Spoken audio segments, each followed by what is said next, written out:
Hi guys, how are you? Thank you so much for tuning in. In today's episode, I will be just sharing with you how I got conned. I think it was 10,000 rands by a lawyer somewhere in Pretoria CBD. So many of you might have been in the same situation as I have been. So what happened was I was going to like I was studying at that particular moment. So when I was studying, my study visa expired because of the COVID pandemic and all that. I couldn't renew the visa on time. So when I was not able to renew the visa on time, I then had to get an internship. And when I had to get an internship, they actually allowed me to do the internship without the visa. But at the end of the day, I needed to renew the whole visa so that I can be able to go back to school to study and to to be able to finish up my studies. So, me being me, I then I know the process of how to apply for a visa and all that. But when you don't have most of the requirements and when you are working behind time, you would look for the easiest route out.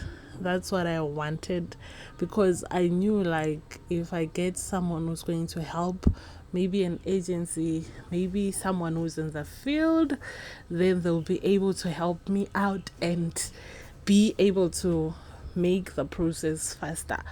Not knowing that I was just signing up for a deal that wasn't going to work out. Because what the guy did, I feel like he knew that I was a little bit desperate. So he took that opportunity, and then he first asked me to pay him a certain amount, a certain, was it 1.8?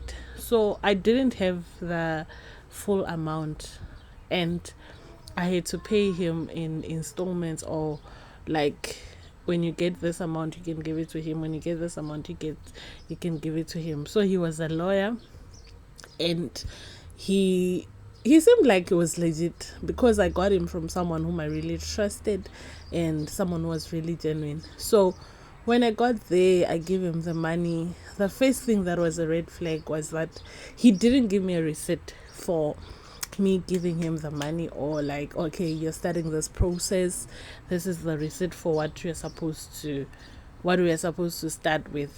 And then I asked him, oh, okay, how are you, this and that, where, how far are we? He'll be like, no, I'm calling the people, I've called the people from your school, I spoke to them, they said this and that. Oh, okay, fine. And then he would give me that assurance that, okay, I have things working out, and you just give me the updates that, okay, here we are, now you need to do the medical aid, don't worry, give me the money for the medical aid. And by that time I think the medical aid was 6,000 and something, I don't know. But yeah, it was a lot of money, and I even ended up asking my parents to send me money, and they did. And they sent the money, and remember, we didn't have this money. It was something that we really had to arrange for.